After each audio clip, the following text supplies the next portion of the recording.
ஆக்சுவலாக வந்து வாழ்க்கையில் நம்மளுக்கு நம்ம என்ன சொல்கிறது, நம்ம we are thrown into the world சொல்லுவாங்கல்ல, அந்த மாதிரி நம்ம சும்மா நம்ம சூஸ் பண்ணுறதில்ல, எங்கேயோ வந்து பிறந்துடுறோம், எப்படியோ இருக்கும், என்னென்னமோ நடந்து நம்ம வாழ்க்கையில் எங்கே எண்ட போகிறோம்னு நம்மளால் சொல்ல முடியறதில்ல.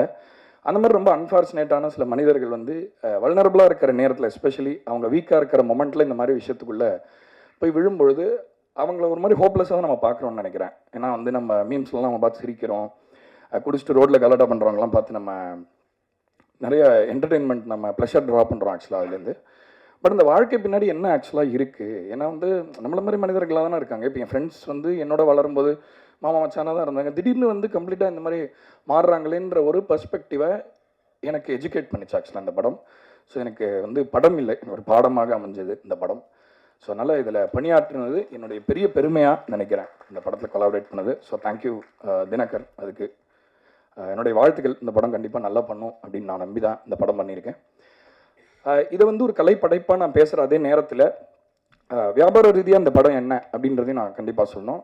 நான் வந்து இந்த படம் வந்து முதல்ல வந்து ஒரு ரொம்ப ஆர்டிஸ்டிக்கான ஃபிலிமு, ரொம்ப ரியலிஸ்டிக்காக இருக்கும், ஆஃப்கோர்ஸ் ப்ரெட்டென்ஷியஸாக இருக்காது, ரொம்ப யதார்த்தமான படமாக இருக்கும்னு பார்க்க ஆரம்பித்தேன். பட் என்னை ரொம்ப சர்ப்ரைஸ் பண்ணிச்சு இந்த படம்.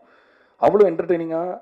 ஏன்னா இப்போ வந்து ஒரு விஷயத்தை நம்ம சொல்ல நினைக்கிறோம், ஒரு சமுதாயத்தில் அதை எடுத்து வைக்கிறோம் அப்படின்னா பொதுவாக எல்லாரோட ரியாக்ஷன் என்னவா இருக்குன்னா, எதுக்குங்க இந்த மாதிரி விஷயத்தை நான் பார்க்கணும், ஏன் நான் அன்கம்ஃபர்டபுளாகி ஏதாவது ஒரு விஷயத்தை புரிஞ்சுக்கணும் அப்படின்னு சொல்லி இப்போ நிறையவே கேட்குறாங்க. இப்போ நான் சில அந்த மாதிரி படைப்புகள் இன்வால்வ் ஆன போது முதல்ல அந்த கேள்வி வந்து, எதுக்கு சும்மா இருக்க மாட்டீங்களா நீங்களாம், ஏதாவது பண்ணிட்டே இருக்கீங்க அப்படின்னு கேட்குறாங்க. ஸோ இந்த படம் வந்து எல்லாரையும் இந்த விஷயத்தை வந்து மக்களை என்டர்டெயின் பண்ணியும் சொல்ல வேண்டிய ஒரு கட்டாயத்தில் இந்த படம் இருக்குது. அதை வந்து ரொம்ப அருமையாக கையாண்டிருக்கார் இயக்குனர், நான் நினைக்கிறேன். அது கண்டிப்பாக நான் பாராட்டணும். ஏன்னா இன்றைக்கி இருக்கிற வர்த்தக சூழ்நிலையில் ஒரு நல்ல படைப்பை வெற்றிகரமான படைப்பை மாற்றுறதுக்கும் நம்மளுக்கு எல்லாருக்குமே பொறுப்பு இருக்குது. அந்த பொறுப்பையுமே உணர்ந்து அவ்வளோ சிறந்த ஒரு படமாக, ஒரு கம்ப்ளீட் படமாக இதை ஆக்குனது எனக்கு ரொம்ப நான் பார்த்து பிரமிச்ச ஒரு விஷயமா இருந்தது. அதே மாதிரி இந்த படத்தில் பாடலாசிரியர்களை பற்றி கண்டிப்பாக நான் பேசணும். என்னோட உமாதேவி மேடம் அவர்கள் அவ்வளோ சிறந்த ஒரு எழுத்தாளர்னா, ஃபஸ்ட்டு நான் கபாலியில் அவங்க எழுதின பாட்டை கேட்டுட்டு அவங்களுக்கு ஃபோன் பண்ணி ரொம்ப நேரம் பேசிகிட்டு இருந்தேன். அவ்வளோ ஒரு ஃபயர் மாதிரி இருக்குது அவங்களோட ரைட்டிங். நாங்கள் இன்னொரு படத்தில் கூட ஒர்க் பண்ணோம், பட் அதுக்கு இன்னும் கொஞ்சம் இன்னொரு ரெக்கக்னிஷன் கிடச்சிருக்கலாம்னு தோணுச்சு. கண்டிப்பாக இந்த படத்தில் பண்ண பாடலுக்கு அது கிடைக்கும்னு நான் நம்புகிறேன். ரொம்ப பெருமை அடைகிறேன் உங்களோட கொலாபரேட் பண்ணதுக்கு. அதே மாதிரி ஜோக்கரில் எனக்கு முன்னாடி ரமேஷ் வைத்தியா ஐயா ஒரு பாட்டு எழுதியிருந்தார். இந்த படத்துலையும் ஒரு பாட்டு எழுதியிருக்கு. நீங்கள் கேட்ட அந்த பாட்டு போடலை இல்லைங்க? ஓகே, இன்னும் போடலை. ஸோ ரொம்ப ஒரு அருமையான அசோசியேஷன் எனக்கு. செல்லம்மா பாட்டும்போது எனக்கு ரொம்ப சர்ப்ரைசிங்காக இருந்தது. ஏன்னா முதல்ல அவர் எனக்கு எழுதின பாட்டு ரொம்ப அப்படியே ஆப்போசிட் பாட்டாக இருந்தது. பட் ரொம்ப ஒரு பயங்கர மல்டிஃபேசட்டடான ஒரு ரைட்டர், ரொம்ப நான் என் மரியாதைக்குரிய ஒருவர். ஸோ அதனால் ரொம்ப நன்றி சார், தேங்க்யூ. அண்டு அறிவு ஒரு பாட்டை அவர் எழுதி பாடியிருக்காரு இந்த படத்தில். அவரை வந்து நான் வந்து ரேப் சிங்கராக ரொம்ப ஃபேமஸ் தான், பட் அவர் பாடகராக நான் யூஸ் பண்ணணுன்ற முயற்சியை திரும்ப எடுத்துக்கிட்டு இருக்கேன். ரொம்ப அருமையாக பாடியிருக்காரு இந்த படத்தில் ஒரு பாட்டு. இந்த பாட்டு ஆல்ரெடி ரிலீஸ் ஆகிருக்கு.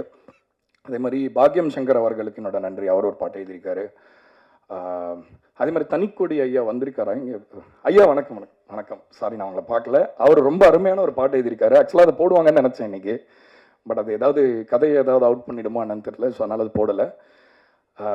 ஸோ பணியாற்றிய இசைக்கலைஞர்கள் எல்லாருக்குமே நன்றி. இங்கே நேரம் நிறைய இல்லாதனால எனக்கு அப்புறம் நிறைய இன்னும் அறிவார்ந்த நிறைய பேர் இங்கே பேச காத்துட்டு இருக்கிறதுனால நான் எல்லாரையும் தேங்க் பண்ண முடியல. இந்த ஒரு தேங்க்ஸோட முடிச்சுக்கிறேன். ஒரே ஒரு விஷயம் மட்டும் சொல்லி நான் கிளம்புறேன். என்னென்னா, இந்த பாட்டில் ராதா படம் வந்து பொதுவாக, அதாவது ஒரு பொறுப்பு, யாருக்கு சமுதாயத்தில் பொறுப்பு இருக்கோ கொஞ்சம் ஒரு ஏளனம் இருக்குது அவங்கள நம்ம பார்க்கறதுல. இவனா கிளாஸ் எடுப்பான்ப்பா, இவன் கூட பேசாதீங்க மாட்டிப்பீங்கன்னு சொல்லுவாங்க. இது அந்த மாதிரி படம் கிடையவே கிடையாது. ஆக்சுவலாக ஒரு வாழ்க்கைக்குள்ளே எவ்வளோ விஷயம் இருக்குது. ஏன்னா இப்போ ஜோக்கர் படம் பண்ணும்பொழுது அந்த முதல் ஹாஃப் ஃபுல்லாக சிரிச்சாங்க தியேட்டரில் எல்லாருமே. ஆனால் அதே ரீசன்ஸ்க்காக செகண்ட் ஹாஃபில் ஃபுல்லாக அழுதாங்க. ஏன்னா ஒரு மனுஷனுக்கு பின்னாடி எவ்வளோ விஷயம் இருக்குது. நம்ம ஒரு பிம்பம் தானே நம்மளுக்கு இருக்குது. ஒரு குடிகாரங்களை பார்த்தா இவங்க இப்படி தானே இருப்பாங்க, அப்படி தானே இருப்பாங்க, நம்ம ஈஸியாக நினச்சிடலாம். பட் எல்லாருக்குமே ஹோப் இருக்குது.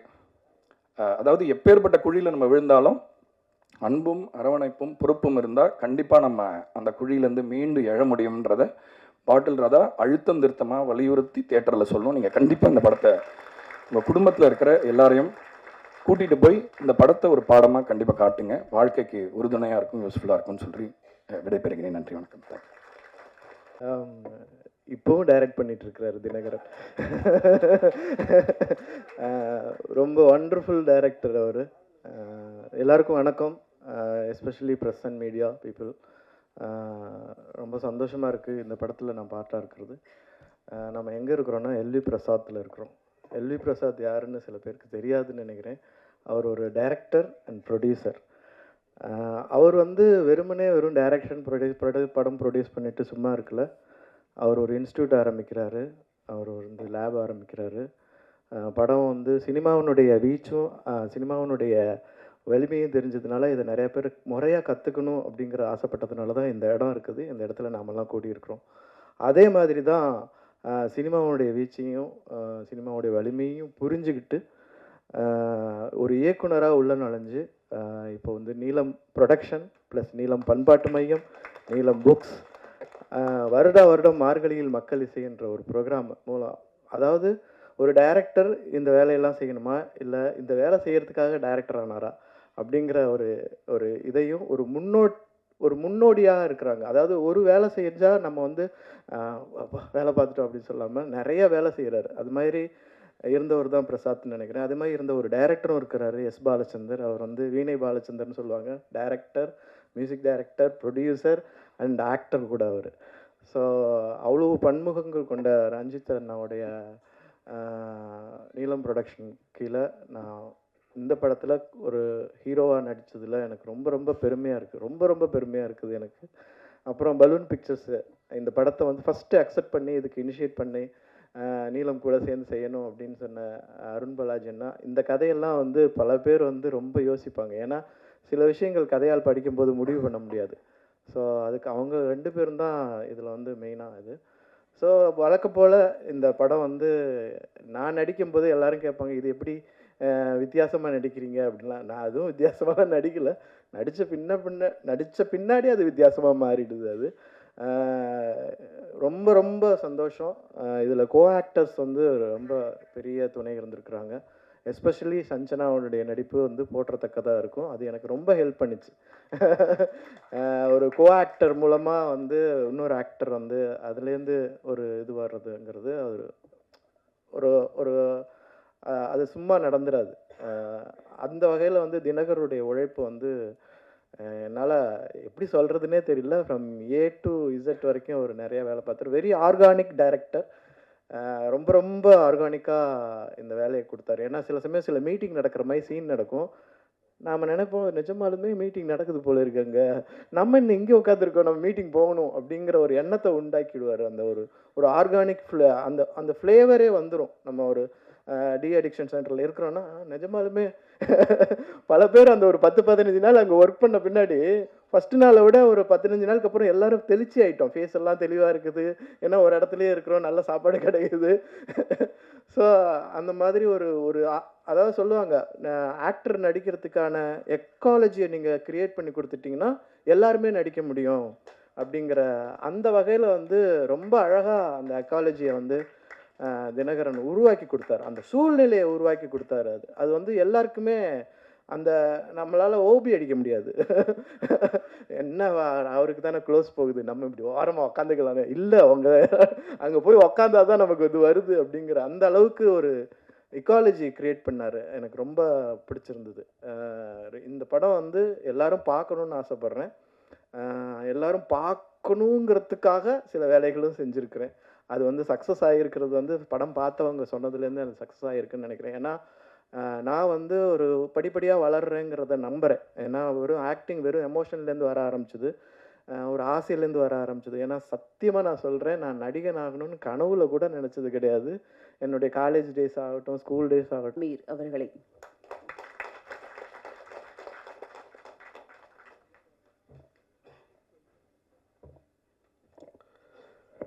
அரங்கத்தில் இருக்கும் அனைவருக்கும் இறைவன் புறத்திலிருந்து சாந்தியும் சமாதானம் உண்டாகட்டும்.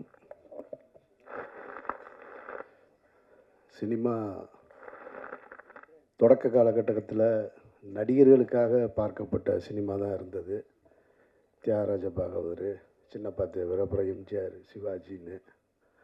அதற்கு பின்னால் கொஞ்சம் காலம் கழித்து இயக்குநர்களுக்காக ஒரு சினிமா, இந்த இயக்குனர் பேரை பார்த்தாலே அந்த படம் நல்லா இருக்கும்ன்ற ஒரு நம்பிக்கையை ஏற்படுத்திக்கிட்டு இருந்தது. அது கேஎஸ் கோபாலகிருஷ்ணன் காலகட்டத்தில் வந்து அப்படியே மாறி அப்புறம் பாலச்சந்தர் பாரதிராஜா படம். அது ஹீரோ யாருன்னா கிடையாது, பாரதிராஜா படம், பாலச்சந்தர் படம். இந்த காலகட்டத்தில் தயாரிப்பு நிறுவனங்களும் சில முக்கியமான ஒரு பங்கெடுப்பு செஞ்சது.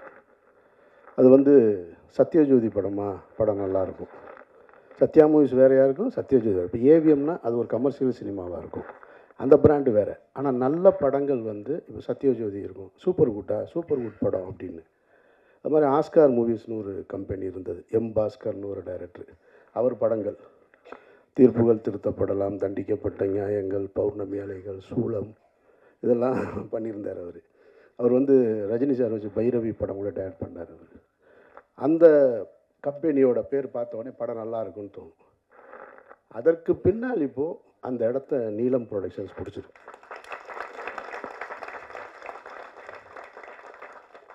முதல்ல வந்து நீலம் ப்ரொடக்ஷன்ஸ்னு பேர் வைக்கும் பொழுது சரி எல்லாரும் அவங்கவுங்க சினிமாவுக்குள்ளே வந்து தான் பிறந்த இடம், பிறந்த சமூகத்தை தூக்கி பிடிக்கிறதுக்காக வந்திருக்கிறாங்க. அந்த அடிப்படையில் ரஞ்சித்தும் நீலம்னு தூக்கி வச்சிட்டாரு, அப்படி தான் தோணுச்சு. அது தோணுற இயற்கை தானே.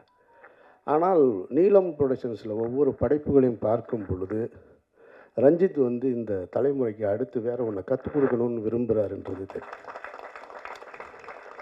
அவர் நினச்சிருந்தா வெறும் பெயரை ரஞ்சித் ப்ரொடக்ஷன்ஸ் கூட வச்சுருக்கான். ஆனால் நீலம்னு வச்சுட்டு அதில் இருக்கிற படைப்புகளை வரிசையாக பார்க்கும் பொழுது நீலம் ப்ரொடக்ஷன்ஸில் வர்ற எந்த படமும் சோட போகாத படமாக இருக்குது, ஒரு மரியாதைக்குரிய படமாக இருக்குது. அந்த வகையில் தான் இந்த பாட்டில் ராதா அமைஞ்சிருக்கிறத நான் பார்க்குறேன். ரஞ்சித்துக்கு என்னுடைய வாழ்த்துக்கள். இதே நீலம் ப்ரொடக்ஷன்ஸ் நான் சாகிற வரைக்கும் இந்த பெருமையோடு இருக்கணும் அப்படின்றது என்னுடைய ஆசை. ஏன்னா இடையில எல்லாம் செய்வாங்கன்னா இந்த மாதிரி பேனர்ஸ்லாம் வந்து கடைசி காலகட்டத்தில் ஒரு சிக்கல் வரும்போது கண்ட கருமத்தை எடுத்துருவாங்க, கொஞ்சம் மாறிடுவாங்க. அப்படி ஒரு சூழலுக்கு போயிடக்கூடாதுன்னு இந்த குடியை பற்றிய படம் அப்படின்னோடனே நமக்கு முதல்ல எனக்கு நினைவுக்கு வர்றது, எம்ஜிஆர் சிஎம்மாக இருக்கும்போது ஒரு படம் எடுத்தார். தேங்காய் சீனிவாசன் அவர்கள் ஹீரோவாக நடித்து நான் குடித்து கொண்டே இருப்பேன் அப்படின்னு ஒரு படம். அது ஒரு பிரச்சார படம் மாதிரி பண்ணியிருந்தாங்க. ஆனால் அந்த படம் வந்து குடியின் தாக்கத்தை சொல்லிச்சா நமக்கு அப்படின்னு கேட்டால் அந்த படம் சொல்லலை. அப்படி ஒன்று அந்த படத்தை பார்த்துட்டு யாரும் திருந்தினானா அப்படின்னு கேட்டால் எனக்கு தெரிஞ்சு திருந்துறதுக்கு வாய்ப்பு இல்லை. அந்த படமும் அப்படி தான் இருந்துச்சு. அது தேங்காய் சீனிவாசன் போல் ஒரு சீனியர் நகைச்சுவை நடிக்கும்போது அது வந்து சேரலை. அதோட மேக்கிங் அன்றைய காலகட்டத்தில் வச்சு அதுக்கு பின்னாடி நான் வந்து குடியை பற்றி ரொம்ப சிலாகிச்சு பார்த்த படம் 2016 ஸ்பிரிட்டுன்னு ஒரு மலையாள படம், மோகன்லால் சார் நடிச்சது.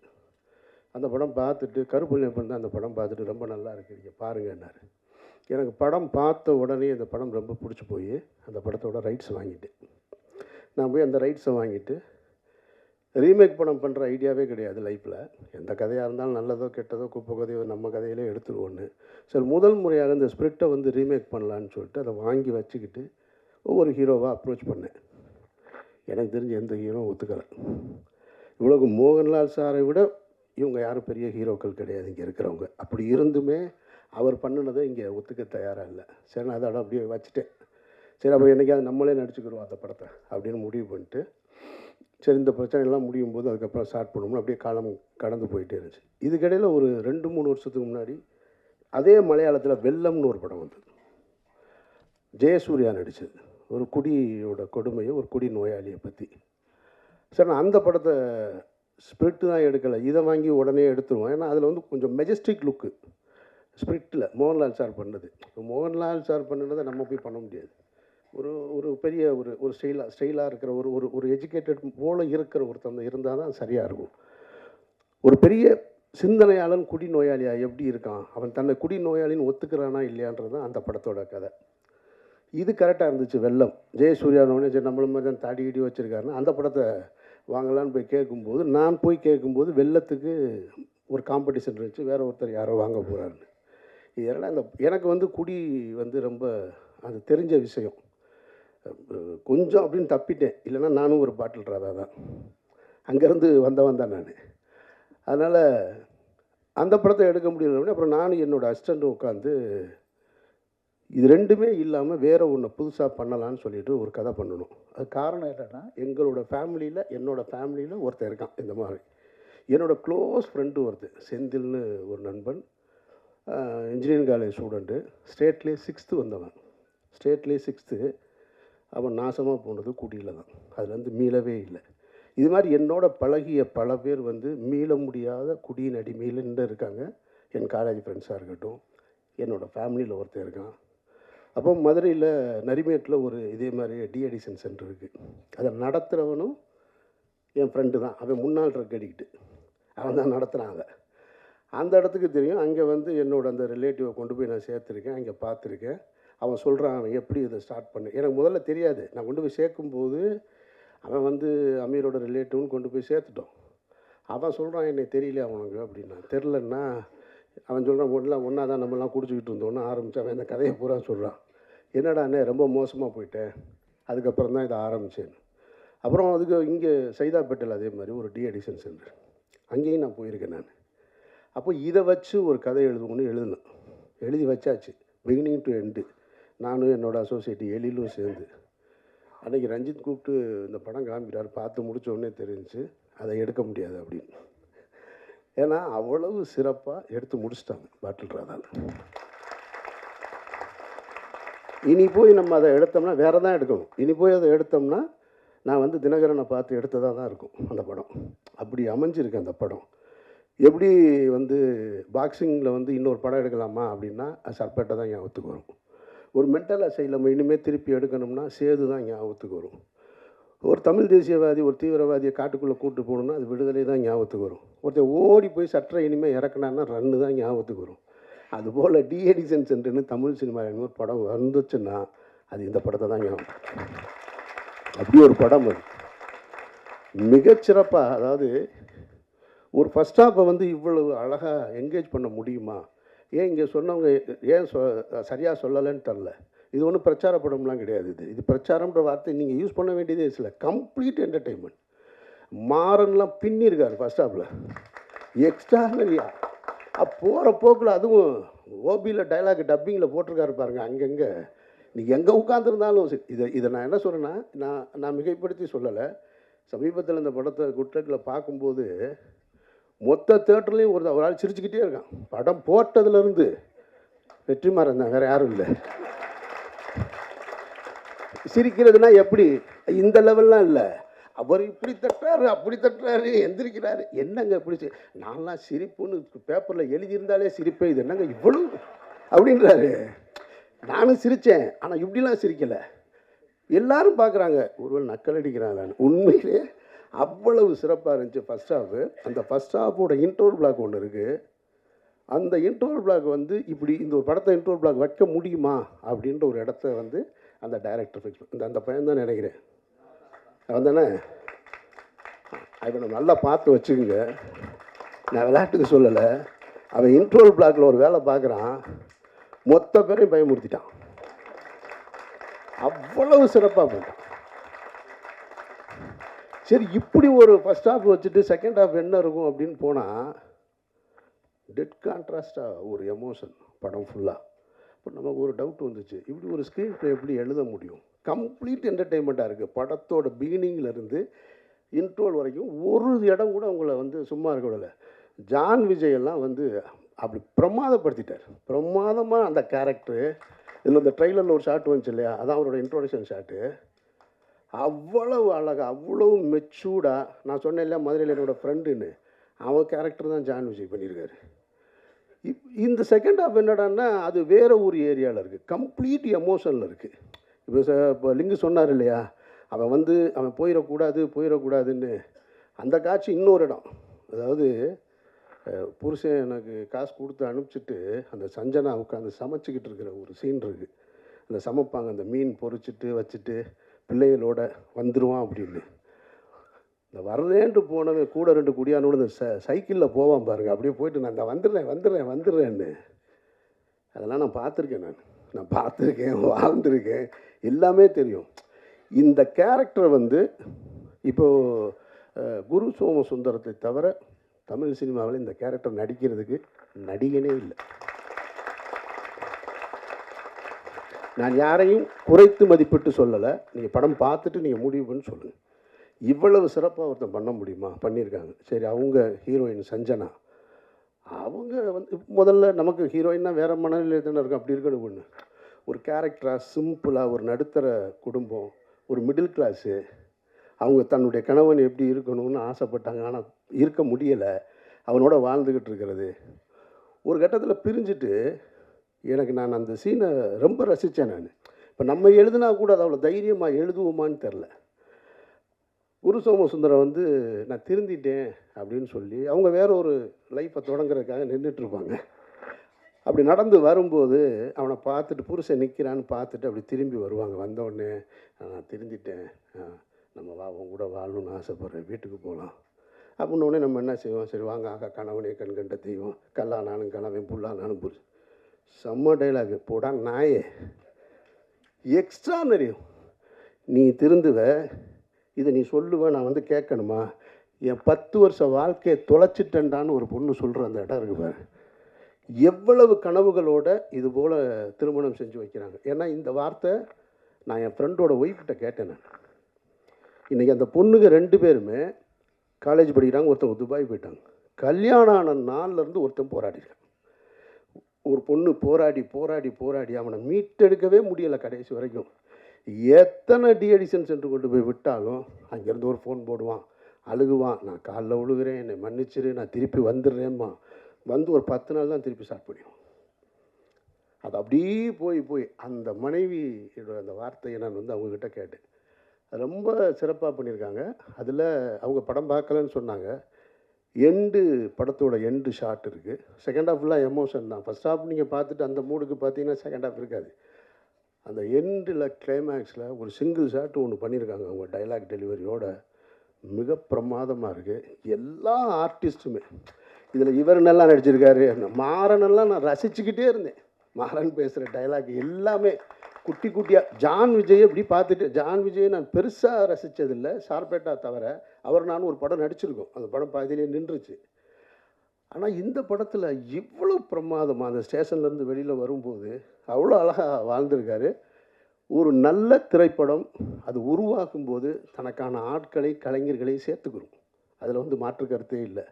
அதுபோல் அப்படி சேர்த்துக்கிட்ட ஒரு நல்ல திரைப்படம் தனக்கான வெற்றியையும் சேர்த்துக்கிறோம். அதுக்கு யாரும் போய் சப்போர்ட் பண்ணணுன்ற அவசியம் இல்லை. பாட்டில் ராதா அப்படி ஒரு வெற்றியை சேர்க்கும்ன்றதை நான் உறுதியாக சொல்கிறேன். மற்றபடி சான்றோடன் பேசும்போது கைதட்டுங்க அப்படின்னாரு. உங்கள் பேச்சுக்கு இங்கே யாரும் கைதட்ட தயாராக இல்லை, உங்கள் பாட்டுக்கு தான் கைதட்டினாங்கல்ல எல்லாரும், அப்புறம் என்ன? இல்லை இல்லை, அதுதான் நீங்கள் கேட்காமலே வந்துருச்சு உங்களுக்கானது. ஸோ அதனால் எல்லாரும் மிகச்சரியாக பண்ணியிருக்க. இந்த படம் பார்க்கும்போது ஒரு குடி ஒரு நோய் அப்படின்றத ஒருத்தர் உணரணும். இன்றைக்கி அதை நோயின்னு உணராமல் பல பேர், இதை சீனிராமசாமி என்கிட்ட ஒரு முறை சொல்லியிருக்காரு. சார் அது ஒரு நோய் சார், அது குடி ஒரு நோய். அது நோயின்னு எவன் உணர்றானோ அவன் தான் சார் அதுலேருந்து வெளியில் வர முடியும். நான் ஒரு முறை ஒரு ஆட்டோவில் போகும்போது ஒரு ஆட்டோ டிரைவர் இதை என்கிட்ட சொன்னான். சார் நான் ஒரு பெரிய குடி நோயாளி சார், இப்போ நான் வந்து அதுலேருந்து வந்துட்டேன், ரொம்ப கேவலமான. அவன் சொல்கிறான், நான் ரொம்ப கேவலமானவன் சார், அவ்வளவு கேவலமான செயல்களை செஞ்சுருந்தேன் நான். அப்புறம் நான் கொஞ்சம் கொஞ்சமாக போய் இந்த கிளாஸுக்கு பேர் என்ன, ஏஏவா? ஏஏ, அந்த ஏஏ கிளாஸுக்கு போய் அவன் சொன்னான் என்கிட்ட, இப்போ நான் வந்து கிளாஸ் எடுக்கிறேன் சார். நான் போய் அந்த மானக்கேடான விஷயத்துலேருந்து ஒரு மனுஷன் எவ்வளவு அவமானப்பட முடியுமோ அந்த அவமானத்துலேருந்து மீண்டிருக்கேன்னு சொன்னான். அதுபோல் இந்த படம் பார்க்குறவங்க மீளலும் அப்படின்ற ஒரு நம்பிக்கை இருக்குது. அதுக்கான படமாக பாட்டில் ராதா அமைஞ்சிருக்கான்னா நான் மிகைப்படுத்தி சொல்லலை, படம் சத்தியமாக அமைஞ்சிருக்கு. வாழ்த்துக்கள் ரஞ்சித் தன் குழுவினருக்கு, இயக்குனருக்கு என்னுடைய நெஞ்சார்ந்த வாழ்த்துக்கள். நன்றி. நீங்க இல்ல, ரஞ்சித் சார். நீலம் முகவரி பா ரஞ்சித் அவர்களை பேச அழைக்கிறோம்.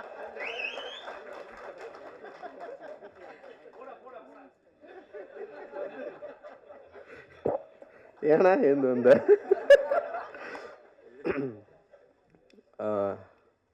ஜெய்வீன் ரொம்ப சந்தோஷம், மகிழ்ச்சி உங்களை எல்லாரும் பாட்டில் ராதா அப்படின்ற ஒரு நிகழ்வில் சந்திக்கிறதுல. அண்ட் வந்து ஆக்சுவலி தினகரன் வந்து பயங்கர பிளஸ்டுன்னு நினைக்கிறேன். முக்கியமான சம்பவக்காரங்கள்லாம் இங்கே இருக்காங்க. அவங்களாம் படம் பார்த்துட்டு வந்து தினகரனை விஷ் பண்ணுறது. குறிப்பாக எனக்கு வந்து தமிழ் சினிமாவை வந்து வேறு மாதிரி மாற்றி விட்டவங்க இங்கே வந்து இருக்கிறது, அதுவும் படம் ரிலீஸ்க்கு முன்னாடியே வந்து தினகரை ப்ளஸ் பண்ணுறது அப்படின்றது வந்து ரொம்ப சந்தோஷம். நன்றி sir. Thank you. Lingusamy sir, Ameer sir, Vetri அண்ணா, மிஸ்கின் அண்ணா, அவங்களெல்லாம் பற்றி பேசி தான் நாங்கள் சினிமாவுக்குள்ளே வந்தோம். நான், தினகர், ஜெய் இருக்கான். 3 பேருமே காலேஜில் படிக்கிறப்பவே வந்து எங்களுக்குள்ளே வந்து இதை பற்றின நிறைய டிஸ்கஷன் இருக்கும். பருத்தி வீரனாக இருக்கட்டும், லைக் வந்து ரன்னாக இருக்கட்டும், அண்ட் வந்து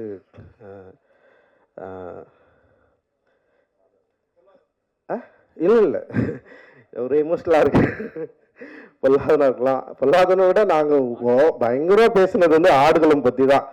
ஆடுகளம்ல இருக்கிற அந்த கேரக்டர் கிளைமேக்ஸு, அவன் ஏன் வந்து கத்தி அவன் குட்டான், அவன் சொருனானா இல்லையா, இல்லை வந்து அவன் ஏன் செத்தான் அப்படின்றதுக்கு நான் ஒரு கிளைமேக்ஸ் சொன்னேன்.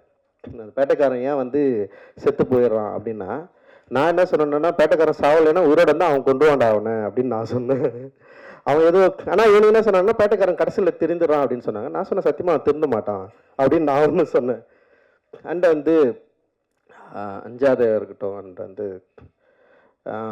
ஓனாய் மாட்டிக்குட்டியும் அவருடைய சினிமாக்குள்ள அந்த மனித உணர்வுக்குள்ள குறிப்பாக வந்து ஒரு திருநங்கை கேரக்டரை வந்து அவர் பயன்படுத்தி அப்படி பேச வச்சார்ல, அந்த ஒரு நிமிஷம் ஒரு 2 நிமிஷம் கதை இருக்கும். ஒரு பயங்கரமாக எமோட்டானேன் நான்.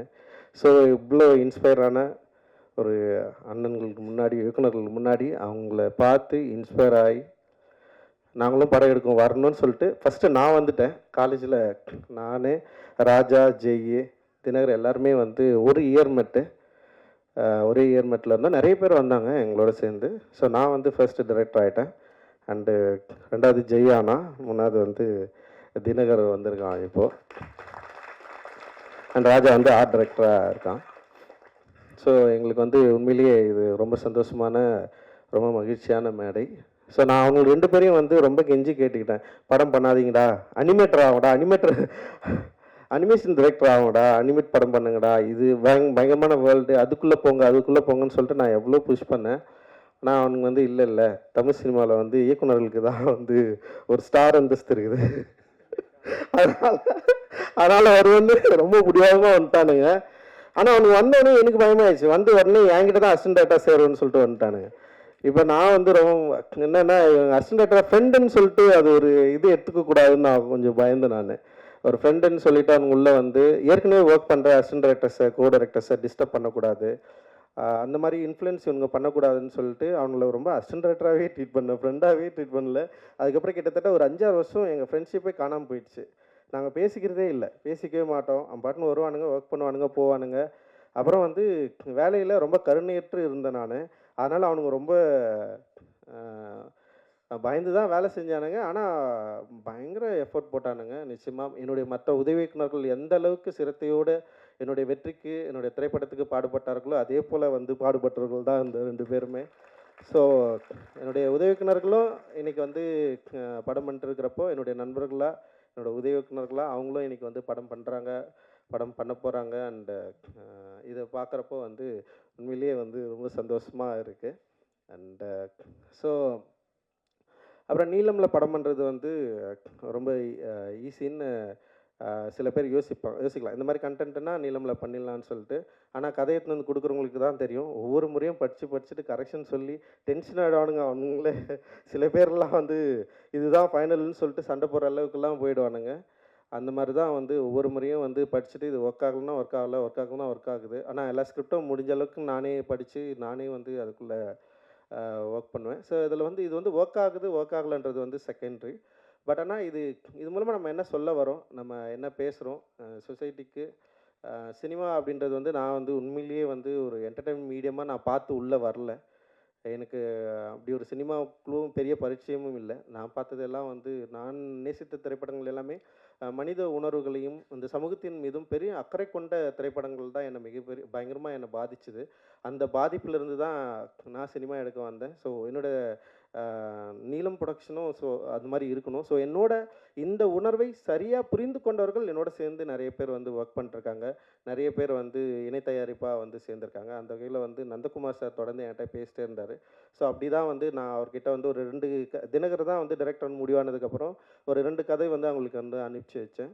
ஸோ அதில் வந்து பாட்டில் ராதாவை பண்ணலான்னு சொல்லிட்டு அவங்களும் முடிவு பண்ணாங்க, நானுமே முடிவு பண்ணேன். ஸோ அப்படி தான் இது எடுக்கப்பட்டது. ஸோ தினகர் மேலே எனக்கு கொஞ்சம் பயம்தான் இருந்தது. ஏன்னா அவன் ஷார்ட் ஃபிலிமை பார்த்து பயந்தவன் நான். ஜெய் மேலே எனக்கு அந்த பயம் இல்லை. ஏன்னா ஜெய் வந்து ஒரு டாக்குமெண்ட்ரி பண்ணியிருந்தான், பிவேர் ஆஃப் டாக்ஸ்ன்னு சொல்லிட்டு. பயங்கர அட்டகாசமான ஒரு படம் அது. நான் அவங்ககிட்ட வந்து நீ இப்படி ஒரு ராவா ஆயிடுறான்னா அவன் வந்து பயங்கர என்டர்டெயினாக வந்து ப்ளூ ஸ்டார்னு ஒன்று எடுத்துட்டான். இவன் வந்து எப்படின்னா பயங்கர லவ் ஒரு என்டர்டெயினாக தான் இருப்பான் அப்படின்னு பார்த்தா இவன் பயங்கர எமோஷ்னலான ஒரு படம் எடுத்துன்னு வந்திருக்கான். டோட்டல் கான்ட்ராஸ்ட் 2 பேருமே. அண்ட் வந்து தினர் ஃபஸ்ட் டைம் வந்து நான் படம் பார்த்து முடிச்சதுன்னே வந்து பார்த்தா வெல் எக்யூப்டு ஒரு படமாக அது இருந்தது. டெக்னிக்கலாகவும் சரி, ஆர்டிஸ்ட்டு நடித்தது, ஸோ இதெல்லாம் ரொம்ப என்ஜாய் பண்ணேன். ஏன்னா அவனுடைய ஃபஸ்ட்டு ஷார்ட் ஃபிலிம் பார்த்துட்டு பயங்கர கொடூரமாக இருந்தது. அப்புறம் அவர் டைரக்டராக எவ்வளோ கொடூரக்காரனாக இருந்தான்னு அவனை பற்றி எல்லாருமே சொல்லிட்டு இருந்தாங்க. நடிக்க தெரியாத ஒரு சின்ன பையனை வந்து கொடுமைப்படுத்தியிருக்கான் அவன். அதை பற்றிலாம் என்கிட்ட சொன்னாங்க. எனக்கு கேட்டு சிரிச்சிட்டு இருந்தோம் நாங்கள். அந்த கதை வந்து பயங்கரமான கதை. அந்த ஷார்ட் ஃபிலிம் வந்து ஓகேவான ஷார்ட் ஃபிலிம் தான், அப்படி முடிஞ்சிருக்கோம். பட் ஆனால் வந்து அதை எடுத்த விதம் வந்து பற்றி பேசி பயங்கரமாக சிரிச்சுட்டு ஜெய் வந்து ஓடி வந்துட்டான். ஒரு நாள் தானே வேலை செஞ்சேன், ஒரு நாள் 2 நாளே வேலை செஞ்சு ஓடி வந்துட்டான். அவங்க கூடலாம் எவன்டா வேலை செய்வான். ஸோ அந்தளவுக்கு வந்து தினகருடைய கொடுமையை வந்து நான் தான் யோசிச்சேன். டே நான் சொல்லி அனுப்பிச்சேன், ஸ்பாட்டில் யாரையும் திட்டாதரா, ஆக்டருங்களை திட்டாமல் வேலை வாங்கடா, கொஞ்சம் கவனமாகறா. நான் ஸ்பாட்டுக்கே போகல ஃபஸ்ட்டு, இவன் என்ன பண்ணுறான்னு சொல்லிட்டு அப்படியே வெயிட் பண்ணிட்டு இருந்தேன். அப்புறம் சில ஃபுட்டேஜஸ் பார்த்தோன்னே வந்து பரவாயில்ல இவன் டைரக்டர் ஆகிடுவான்டா அப்படின்ற மாதிரி வந்து எனக்குள்ளே ஒரு கான்ஃபிடென்ட் வந்தது. அந்த கான்ஃபிடென்ட் அடிப்படையில் சரி அப்படியே நான் அவனை வந்து விட்டேன் நான். அப்புறம் பார்த்தா ஒரு பயங்கரமாக இப்படி ஒரு எமோஷ்னலான ஒரு படத்தை வந்து கொடுத்துட்டான். அண்ட் வந்து உண்மையிலேயே எனக்கு ரொம்ப சந்தோஷமாக இருந்தது. ஸோ இந்த படம் நிச்சயமாக வந்து ஆடியன்ஸை என்கேஜ் பண்ணும், அதே நேரத்தில் வந்து எமோட்டிவாகவும் அண்ட் ஒரு விழிப்புணர்வாகவும் ஆக்கும் அப்படின்றதுல வந்து எங்களுக்கு வந்து ஒரு பெரிய நம்பிக்கை இருக்குது. நான் வந்து 12th படிக்கிறப்போ தனியாக ஒரு நைட்டில் உட்காந்து ஒரு நாள் வந்து சூசைட் பண்ணிக்கலான்னு யோசித்தேன். அது என்னன்னா வந்து இதுதான், அந்த என் வீட்டில் வந்து எங்கள் அம்மா ரொம்ப கஷ்டப்பட்டே இருப்பாங்க, எப்போ பார்த்தாலும் அழுதுனே இருப்பாங்களா, அது வந்து பார்க்கவே முடியாது என்னால். ஸோ அது வந்து திடீர்னு என்னை வந்து பயங்கர ஒரு எமோஷனல் ஆக்கி விட்டுச்சு. அப்புறம் வந்து அந்த அந்த மாதிரி ஒரு ஏஜுக்கு போயிட்டேன். அது யாருக்குமே தெரியாது, யார்கிட்டையும் நான் ஷேர் பண்ணதில்லை, எங்கள் அண்ணன் கூட இங்கே இருக்குது. ஸோ அது வந்து எவ்வளோ கொடுமையானதுன்றதை வந்து நேரடியாக நின்று அனுபவித்தவன். ஸோ இவன் வந்து ஒரு ஸ்கிரிப்ட் அப்படி எடுத்து வந்து கொடுத்தவனே நான் அதை படித்து வந்து எனக்கு பயங்கரமாக என்ஜாய் பண்ணேன் நான். எப்போ அவன் இதை எழுதுனான், எப்படி இந்த லாங்குவேஜை பிடிச்சான், எப்படி இதை பேசுகிறத வந்து அவன் வந்து அந்த டயலாக்ஸை எப்படி, அந்த நுவான்சஸை எப்படி வந்து பிடிச்சான். அண்ட் வந்து அதில் வந்து அஞ்சலை இருக்குதுல்ல, அஞ்சலை தான் என் அம்மா. நான் என்னுடைய ஆசையே என்னன்னா, என் அம்மா வந்து கஷ்டப்பட்ட மாதிரி என் பொண்டாட்டி கஷ்டப்படக்கூடாது, என் பிள்ளைங்க கஷ்டப்படக்கூடாது. அதுதான் நான் வந்து பயங்கரமாக, ஏன்னா ஊரில் ஒரு கொண்டாட்டம், ஒரு திருவிழானா எல்லார் வீடும் சந்தோஷமாக இருக்கும். ஆனால் எங்கள் அப்பா எங்களை பயங்கர சந்தோஷமாக, எங்கள் அப்பா மாதிரி எங்களை வளர்த்துறது கிடையாது, யார் வீட்டாண்ட போய் எங்களை நிற்க வச்சது கிடையாது. சாப்பாடுக்கும் சரி படிப்புக்கும் சரி பயங்கரமாக பார்த்துப்பார். எங்களோட ட்ரெஸ் எல்லாம் வந்து எங்கள் அப்பா அவ்வளோ எங்களை பற்றி யோசிப்பார், கல்வி பற்றி எல்லாத்தையும் பற்றி யோசிப்பார். ஆனால் குடின்னு வரப்போ வந்து அவர் இழந்துருவார் எங்கள் அப்பா. ஆனால் கடைசி காலத்தில் அவர் வாழணும்னு நினச்சார். நான் இப்படி ஒரு பொசிஷன் வந்ததுக்கப்புறம் நான் இன்னும் கொஞ்ச நாள் நான் உயிரோடு இருக்கணும்டா அப்படின்னு ஆசைப்பட்டார். பட் அவருடைய லிவர் ஃபெயிலியரில் தான் அப்பா வந்து இறந்துட்டார். அது ஆக்சுவலி வந்து ஒரு 6 months டைம் கொடுத்தாங்க, பார்த்தா 1 வீக்லேயே வந்து இறந்துட்டார். ஸோ அது ரொம்ப ஒரு கவலையான ஒரு விஷயமா எனக்கு இருந்தது. ஆனால் தெரில, நான் அந்த டைமில் எங்கள் வீட்டில் வந்து ஒரு ஜிம் மாதிரி செஞ்சு வச்சுருந்தோம். இந்த இடத்துல உட்காந்து ஒரு இருட்டில் வந்து நான் தனியாக உட்காந்து யோசிச்சுட்டு இருந்தேன். பட் ஆனால் அதுக்கப்புறம் வந்து நான் எப்படி அதுலேருந்து மீண்டு வந்தேன்னு எனக்கு தெரில, வெறும் அந்த நிமிஷம் மட்டும் எனக்கு ஞாபகம் இருக்குது. ஸோ அதுக்கப்புறம் நான் பொதுவாக எங்கள் வீட்டில் அதிகமாக இல்லை, எங்கள் அப்பாவுடைய ஸோ இந்த மாதிரியான பிரச்சனைகள் அதிகமாக ஹேண்டில் பண்ணது வந்து எங்கள் அம்மா, எங்கள் அண்ணன், என் தம்பி, இவங்க தான் வந்து பயங்கரமாக அதுக்குள்ளே இருந்தாங்க. நான் வந்து பொதுவாக வீட்டிலேயே இருக்க மாட்டேன், வெளியிலே தான் இருந்தேன் நான் படித்ததுலேருந்து எல்லாமே. ஸோ அதனால் வந்து ஓரளவுக்கு நான் தப்பிச்சு தான் இருந்தேன் நான். பட் ஆனால் வந்து அந்த எமோஷனை என்னால் படிக்க முடிஞ்சுது. நாட் ஒன்லி என்னோட அப்பா, தினரோட அப்பா கூட சொல்லலாம். லைக் நிறைய பேரை நாங்கள் அப்படி கிட்டேருந்து பார்த்துருக்குறோம். அண்ட் வந்து இது குடி நோயின்றதை வந்து அண்டர்ஸ்டாண்ட் பண்ணுறதுக்கே வந்து ரொம்ப நாள் ஆச்சு. குடிகாரங்களை பார்த்தா நமக்கு வந்து கோவம் வரும், ஏன் இப்படி பண்ணுறாங்க ஏன் இப்படி பண்ணுறாங்கன்னா அப்படி கிடையாது. அது ஒரு நோய், ஒரு ஹேபிட்டாக மாறி வந்து அவங்க வந்து அவங்கள இழந்து அவங்க எப்படி வந்து ரியாக்ட் பண்ணுறாங்கன்றத வந்து சம்டைம்ஸ் வந்து நம்ம அதை அண்டர்ஸ்டாண்ட் பண்ணிக்கிறதுக்கே ரொம்ப டைம் எடுக்கும். ஸோ அப்படி தான் அப்படி ஒரு படத்தை நம்ம எடுக்கிறோம், அப்படி ஒரு படத்தை வந்து நம்ம வந்து ஹேண்டில் பண்ணுறோம், இது கரெக்டாக கொண்டு போய் சேர்க்கணும் அப்படின்ற ஒரு பயம் இருந்தது. ஆனால் இன்றைக்கி தேதியில் வந்து சின்ன படங்களை கொண்டு வந்து தியேட்டரில் சேர்க்கறது வந்து மிகப்பெரிய சவாலாக இருக்குது. அண்ட் ஓடிடிலையும் வந்து இந்த படத்தை வந்து விற்கிறதுங்களும் வந்து பயங்கர சவாலான ஒரு இடத்த நோக்கி நகர்ந்துருக்கு. அந்த தியேட்டர் ரிலீஸை வந்து உண்மையிலேயே நினச்சி பார்க்குறப்பவே வந்து ரொம்ப பயமாக இருக்குது. அது இத்தனை திரைப்படங்களை தயாரித்த நீலம் ப்ரொடக்ஷன் அண்ட் வந்து ஒரு இயக்குனராக பரவலாக தெரிந்திருக்கிற ஒரு என்கிட்ட இருந்து கூட ஒரு படத்தை வந்து ரொம்ப இலகுவாக ஒரு படத்தை வந்து ரிலீஸ் பண்ணுறது அப்படின்றது ஒரு பெரிய சேலஞ்சிங் வந்து க்ரியேட் பண்ணியிருக்கு. ஆனால் வந்து இந்த சேலஞ்சோட நாங்கள் பயப்படலை. சரி ஓகே, இப்படி ஒரு சேலஞ்ச் இருக்குது, அதனால் வந்து நம்ம வந்து ஒரு வணிக ரீதியாகவோ இல்லை வந்து அப்படி ஒரு படங்கள் எடுக்கக்கூடாதுன்னு நான் எனக்கே அதுக்கு எதிரானவன் கிடையாது. பட் ஆனால் வந்து அப்படி ஒரு திரைப்படங்கள் எடுக்கிறதுக்கான ஒரு வாய்ப்புகள் இருந்துமே ரொம்ப ஸ்ட்ரிக்டாக சில ரூல்ஸை டிசைட் பண்ணி சில லிமிட்டேஷனை கிரியேட் பண்ணி இப்படி ஒரு திரைப்படங்கள் தான் எடுக்கணும், இப்படி தான் இருக்கணும், என்ன சவாலாக இருந்தாலும். இப்போ என்னுடைய எல்லா திரைப்படங்களும் வந்து வெற்றி தோல்வியை மீறி ஆடியன்ஸ் இதை எப்படி அக்செப்ட் பண்ணுறாங்க தான் நாங்கள் பார்த்துட்டே இருக்கிறோம். இதோட வெற்றியோட ரேஷியோ வந்து எப்படின்னா ஒவ்வொரு படத்துக்கும் மாறுபடும். எல்லா படங்களுமே வந்து லாபகரமான படங்களா அப்படின்னா வந்து அதில் சில கேள்விகள் இருக்குது. ஆனால் எல்லா படங்களும் தோல்வி படமாலாம் இல்லை. அது எந்த வகையிலனா வணிக ரீதியாக நாங்கள் வந்து லாபம் ஈட்டாமல் போயிருக்கலாம். ஆனால் அந்த படம் உருவாக்கின விவாதங்கள், அந்த படம் வந்து ஏற்படுத்தியிருக்கிற தாக்கம், அந்த படம் ஏற்படுத்தியிருக்கிற விழிப்புணர்வு இருக்குல்ல, அப்புறம் அந்த படம் இன்ஃப்ளூயன்ஸ் பண்ணுது. இதுக்கப்புறம் வர நிறைய ரைட்டர்ஸை ஆக்டர்ஸை இன்ஃப்ளூயன்ஸ் பண்ணுதில்ல. ஸோ அந்த மாதிரியான ஒரு ஆர்ட் ஒர்க்கை நம்ம தொடர்ந்து குத்துட்டே இருக்கிறோம் அப்படின்ற ஒரு பலம் இருக்குல்ல, அதுதான் வந்து என்ன பண்ணுதுன்னா ஒரு அட்ரினலின் மாதிரி வந்து புஷ் பண்ணிட்டே இருக்குது, நம்ம தொடர்ந்து பண்ணிட்டே இருக்கணும். ஸோ இவ்வளோ பேர் வந்து பாராட்டினோடனே எனக்கு வந்து பயங்கர எனர்ஜி ஆயிடுச்சு. என்னடா இது வந்து நம்ம எனக்குமே வந்து சோர்ந்துடக்கூடாது அப்படின்ற மாதிரி எனக்கு தோணுது. ஸோ வந்து அதுதான் வந்து நாங்கள் தொடர்ந்து புஷ் பண்ணிட்டே இருக்கிறோம். அண்ட் வந்து டெஃபினட்டாக என்றைக்குமே வந்து ஃபர்ஸ்ட் படத்துலேருந்தே எனக்கு வந்து மீடியாவோட சப்போர்ட் என்றைக்குமே இருந்துகிட்டே இருக்குது. நேர்மறையான விமர்சனமும் சரி, எதிர்மறையான விமர்சனமும் சரி, என்னை பற்றி அதிகமாக விவாதிக்கிறது, நீலமை பற்றி பேசுகிறது, நீலம் தயாரிப்புகளை பற்றி பேசுறது. இதை இன்னொரு பிரச்சனை ஒன்று இருக்குது, எங்கள் திரைப்படங்களில் வந்து நாங்கள் ஒன்று ஹேண்டில் பண்ணுவோம், எல்லாமே ரஞ்சித்தோட படமாகவே விமர்சனம் பண்ணுவாங்க. ஒரு ஃபஸ்ட்டு படம் டைரக்டர் படம் சில எக்ஸ்கியூஸ் இருக்கும்.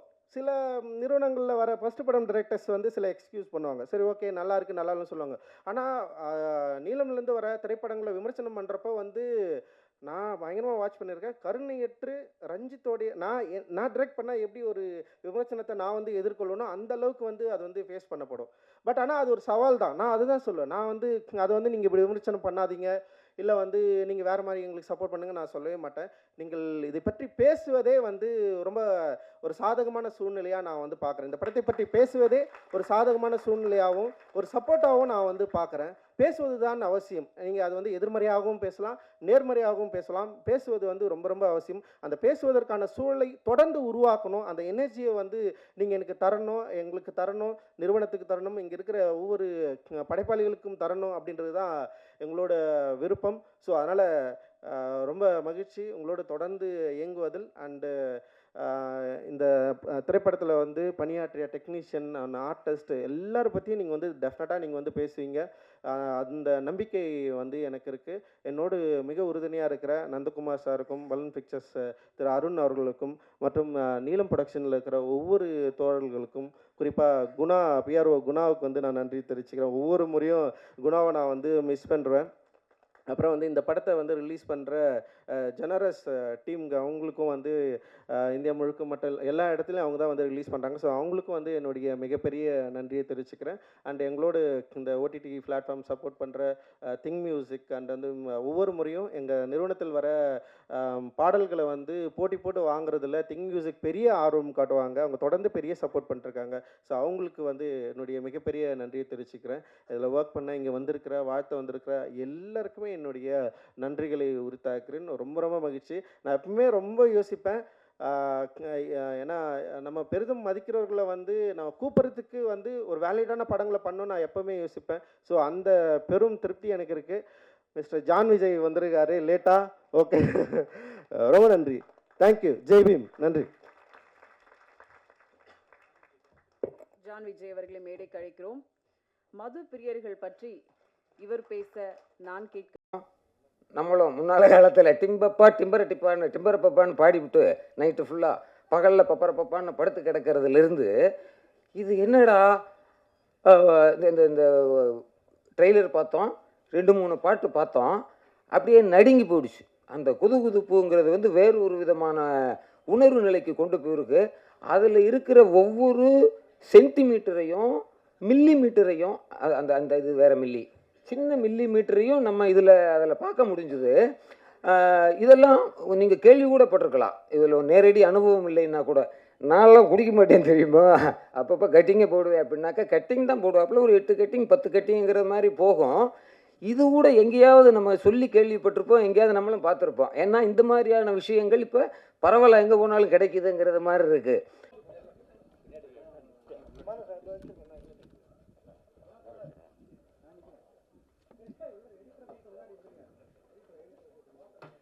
பாட்டில் ராதா படத்தின் இசை வெளியீட்டு விழாவிற்கு வந்திருந்த சிறப்பு சேர்த்த அனைவருக்கும் அன்பும் நன்றியும். Thank you so much. Take care. Good night. Bye by.